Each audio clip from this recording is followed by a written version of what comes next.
How to make money in the summer as a kid. I'm going to not only teach you how to make money and some really fun ways for you and your kid or just your kid to make as much money as they want. I call it the 21st century lemonade stand. I'm going to teach you never pay them allowance. We're also going to talk about how to start investing that money and what do you do with it.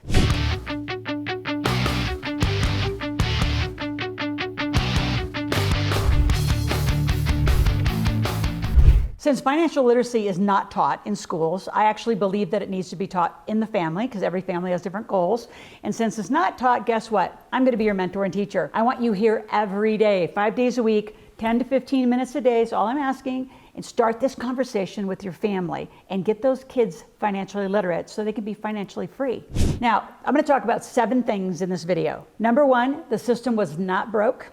It was pretty much built this way. I'm going to talk about that, fun fact. Number 2, I'm going to talk about the books you should be reading. I'm going to talk about the events you need to be attending, the people that you need to be spending time with, and they might not be your friends and family. Number 5, I'm going to talk about investment education. When and how do you start that? Then I'm going to talk about debit cards and credit cards, and I know I make a big deal about them, but it's really important. And then last but not least, what can your kids do in the summertime? What can they do in the wintertime? And why you never pay them an allowance. This is a big one, so get a pen and paper. So the system was not broke. It was built this way, so just get over it. And you know, there's too many people trying to fix the system, and the truth is you need to be fixing your household.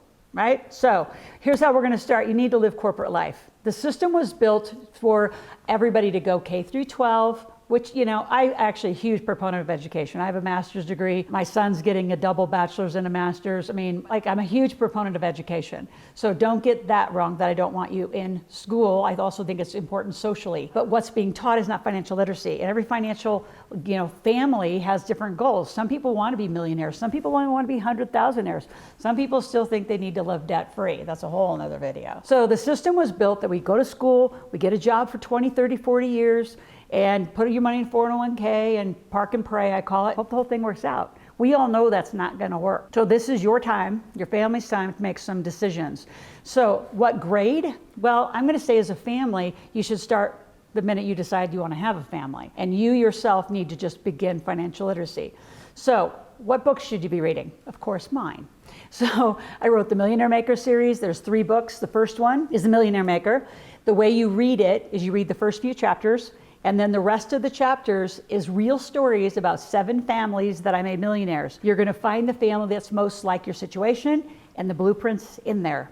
If you really want to hyper supplement it, you're going to get my Millionaire Maker game. And you're going to put that around a table and keep it there and just keep playing the game. If it's too advanced to begin, go back and get Monopoly. Start with the good old real estate stuff.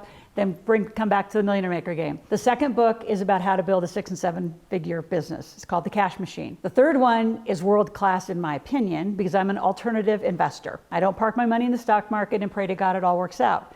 I actually have been alternative investing, doing what teaching on Shark Tank since 1996, a long time. So I believe in the alternatives, just like I believe in the alternatives when it comes to health. The traditional systems, they do what they do. But if you want to be wealthy and if you want to be super healthy, all of that goes together. Guess where you're going to find them? You're going to find them in the alternatives. So we're going to talk about a little more about that. The other part of the system is the pattern of money. You're taught to make it, spend it, and live debt-free. Nothing could be further from the truth. You want to make it and invest it. If you study any wealthy family, they make, invest. Those are the patterns that we need to recreate. Other books you need to be reading, I got to put Think and Grow Rich in there. Sharon Lechter has some great books. She, with Robert Kiyosaki, wrote the Rich Dad, Poor Dad series. I worked with them from 96 to 2000.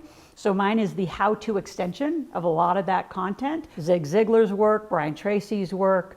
I mean, we're all in the same lane, and we're all talking about how to not only have success behaviors, how to be wealthy, and how wealthy families live. Now, let's go to number 3. What events do you need to attend? So there's a ton of stuff. Ever since March 2020, when the pandemic hit, guess where everyone went? They came here to the internet, and everybody thinks they need to be an influencer. Everybody thinks they are, and oh my gosh, some of the content that's out there is frightening, and it's wrong. It's not even close to right. So I do an event every 3 weeks, intentionally to help you get free leads, help you sell, and make money. I want to be the place every 3 weeks you are coming to so you can make money. I call it my Millionaire Intensive, where I talk about the concepts that we're talking about in detail for about 6 hours, and I set you up to be in a marketplace then for another 7 hours. In 13 hours, if you can't make money, you should probably keep a job. but I don't want you there. I want you to come back every 3 weeks and learn. So stay to the end. I'm going to give you some free gifts and you'll learn more about that. Now, who should you be hanging out with? A lot of you, you have inherited behavior from your parents, right? Or from your friends and family. If you think about your financial behavior, where did you learn it? Where did you learn to pay bills? Where did you decide to be debt-free or not have credit cards? Where did you decide to bank? I mean, what's interesting is how many entrepreneurs are like wanting to be big entrepreneurs, 6 and 7 figures, and they're trying to use their little family credit union. Now, credit unions, I have to give them some credit. They took a big leap in the pandemic and they took a huge spot in space, which for some of them, they will support you as an entrepreneur. But I know, like, I used to work for Chevron for a little minute, way back in a different part of my life. And that credit union is for employees. It is not for entrepreneurs. So some of you, like, where did you get these inherited behaviors? Why do you have a mortgage or not have a mortgage? Why do you lease a car, insurance? I mean, I can go on and on. My point is, the people you need to hang out with are people who have been there and done it. So I have been mentored since I was 17 years old. I've spent millions of dollars on mentors. I couldn't even imagine not having those mentors who would then become my team to lean on. I want to pick up the phone. I want to text them. Hey, what do you think about this? What do you think about this? And if your mentors, coaches, and people around money are not that hands-on, like literally high touch for you, come my way. Once you're my client, you get my cell phone and we roll, and you get my team. Because it's so critical that you get this right, that you sequence right, that you get your timing right. So again, the people that you spend time with are going to influence you. You've all heard that you are, the 5 or 6 people closest to you. Well, if you're all making under 6 figures, I think you're hanging out with the wrong people. So it's really critical. I don't know how many times I tell my clients they need to up level, not only to a right mentor, their friends and family. Don't talk about money. You don't have to get rid of them. You just don't talk about money, and you don't talk about investing because they don't know. It's interesting opinions. So your timing is critical. Your planning, I call it sequencing. Your forecasting, how you spend money, all of that is important. So you got to read the right books, go to the right events, hang out with the right people. Now let's talk about investing education. Investing education is something I think you start really early. Again, you make money, you invest money. So I'm part of a bank for kids that's coming out in May. Cannot wait to share that with you, but it's a little too soon. And literally, we're going to teach the kids to learn to earn. They will decide how much they want to give to charity, how much they want to invest, and how much they can have to spend. And immediately that money will go into an investing account. It's going to be phenomenal. So finally, we're going to have some technology that's going to support all these things I've been teaching you and talking to you about. Because in the beginning, when you, think about it, if your kid is born, 0, works for the company, you can pay them up to $12,550 without having to pay tax, and $6,000 of that should go into their Roth IRA. Invested tax-free and tax-deferred properly. I did our cryptocurrency in our Roth IRAs, like when Bitcoin and ETH was really, really, really cheap. So we've made tons of money in those Roths, and they get attacked by the government all the time to be taken away, so go get one while we can still have them, and they get grandfathered in. Investing education is critical. The best investment I think, though, a family can do is a family business. You can have your kids start businesses, you as a parent, right? Until they're 18, you have to do it for them. You have to do the legal entity, you have to do the legal taxes, but you don't have a cap on how much money those kids can make. And never pay those kids an allowance. I'll get to that in a moment. So before I talk about debit and credit cards, I want you to subscribe to my channel, hit the notification button, share it with at least 5 to 10 new people, because those have to be the people that you're going to spend time with and hang out with. Now, I'm doing this fun binge watching contest right now that if you're willing to binge watch for 25 hours, I will credit you $750 towards new tuition to work with me. But I need you to binge watch. What's my agenda? I want you financially literate. I know if you've read the books. I know if you've come to my event. I know because I can tell by the conversation you're having with me, the kind of questions you're asking. If you've read, and what I have done with my mentors, I consume their reading, I consume their work. And then I build, and my questions and my expansion comes from knowing the base of what they have. So be here every day. I'm here 5 days a week, 10 to 15 minutes, and make this part of your daily routine to get your money muscles strengthened, because right now you probably have atrophied little muscles. Now, let's talk about debit and credit. So everybody thinks we get a checking account and a savings account. I want a checking account and I want an investing account. The checking account, when you put your money in a checking account and you get a debit card, I actually think you should get those really young for your kids, like start around 8, 9, 10 years old. Like they need to know that that little ATM machine costs money. And if they go take $20 out and they have to pay $3 for that money, that's a really bad decision. So walking around with cash and a debit card and an ATM, odd, and you're not doing anything to build credit. So at 14 years old, we're going to start teaching you credit and how critical credit is for you. Not only your personal credit, but your corporate credit. As you start getting companies, LLCs, S Corps, you can start building corporate credit. You get millions of dollars of lines of credit. You can have tons of cash available to you, and you want to have access to money. Whether you use it or not is not the point. In fact, I'm super conservative and don't use it. I just want to have access. So when an investment comes up, there's something I want to buy, I have the money to do it, and I have the access to do it very, very quickly. So I'm a huge fan of using credit cards properly, paying them off every month, treating them like an investment card. It's going to build your credit. At 18 years old, the way you even do that application is going to define the next really 4 to 7 years of your life and how much credit you'll have access to. Really important to start using credit cards properly.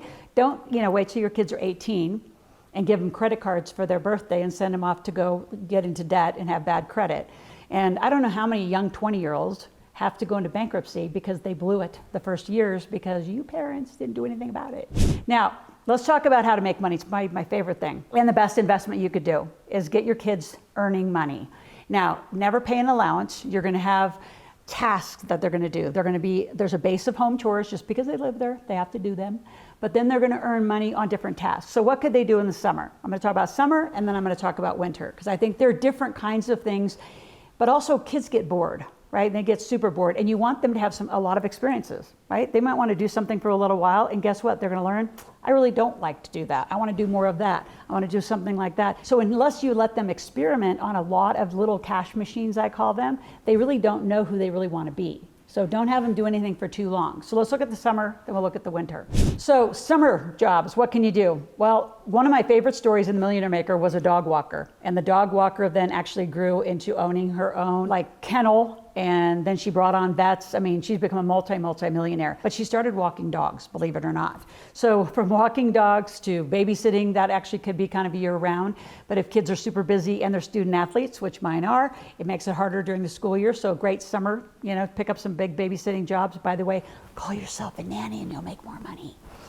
Way more money. So there's yard work, there is car detailing, car washing, look around your neighborhood, your neighbors need things done. Here's the fun ones. You want to help re-clean out the garage. I mean, just projects. Like what projects would mom and dad, if you're out there and you're a kid watching this, what would you hire, right? As a parent, what would you hire? Cleaning swimming pools. I actually have some teenagers that actually started cleaning out swimming pools. Cleaning up, again, landscaping is a big one. You can charge a lot more money. Gutter cleaning. There's tons of things. So just think, what could you do that you're going to hire that instead of hiring somebody else, you hire your kids and let them experiment being in business. Technical stuff, they're all social, right? They're all on social media. They all know how to do technical stuff. So they could do, build birthday cards. They could build anniversary cards, graduation cards, thank you cards. There's tons of tasks. So just sit down with your kids, make a list of all the tasks that they like to do, that they want to do, and start that 21st century lemonade stand with them. Now in the winter, it gets a little different. I lived in Lake Tahoe, grew up my kids up in Lake Tahoe. I actually grew up in Nebraska, but either way, we had a lot of snow. So shoveling snow is a great one. De-icing is a great one. My son taught ski lessons for a long time. He was a nationally ranked skier. And again, I said, go look at, if you went to Heavenly Mountain, which is where he grew up, they were charging pros $350, $500 an hour. And so I said, I don't care that you're a teenager, you need to at least charge $150. I mean, he started at $75, I think he ended around $150 an hour, still way off the mountain prices. Made lots and lots of money. What else can you do in the winter? Holiday things. Oh my gosh, like from Christmas wrapping, a big one, put up and take down Christmas trees and decorations. I don't know how many of my teenage kids have made hundreds of thousands of dollars just doing decorations and lights, especially if you go around to like those neighborhoods with 55, 60, 70-year-old people that have well, first of all, there's probably 40, 50 houses you could do, and they don't like to get on ladders. They don't like to put up all those lights, so you can do all of those kind of things. So hosting parties and also catering. I grew up, my mom was a caterer, so I remember a lot of our kids. I know my son went to work for a caterer during the winter time, right, just to help deliver, and he knew how to do it. So what can your kids do? What does your family do? If you are out there saying, well, we don't do anything, well, you need to kind of put your head up and look around, because there's a lot of things that people get hired to do that are short-term personal shopping. I hate shopping. I hire somebody around October, November to do all my Christmas shopping. I can't, like, shopping's just an odd thing, but we'll get back to that. So what do you like to do? What are you and kids going to sit down? You're going to put a task together, and you're going to negotiate what that's worth. So your kids can actually make however much they want per month. They don't have to have an allowance, which is like being an employee on a fixed income. I don't want fixed incomes ever in your family. And you parents, if you're serious about this, start an LLC. The kids can work for the company. You get all the tax deductions, and you truly get the full benefit of living corporate life. Remember, the system's not broke. It was built that the wealthy live corporate life.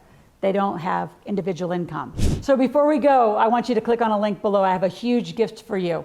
So you're going to first go buy my book, Make Your Kids Millionaires, which is a 0 to 18 journal of everything I did, everything Kyle did to make our kids financially literate, from how they started companies, credit cards, debit cards, savings accounts, investment accounts, all those things, everything that they needed to learn from 0 to 18, it's checklists. Once you buy the book, I'm giving you over $1,500 of bonuses. I'm giving you a Never Pay Your Kids an Allowance program that I've been talking about, but I actually give you the task lists and the negotiation sheets.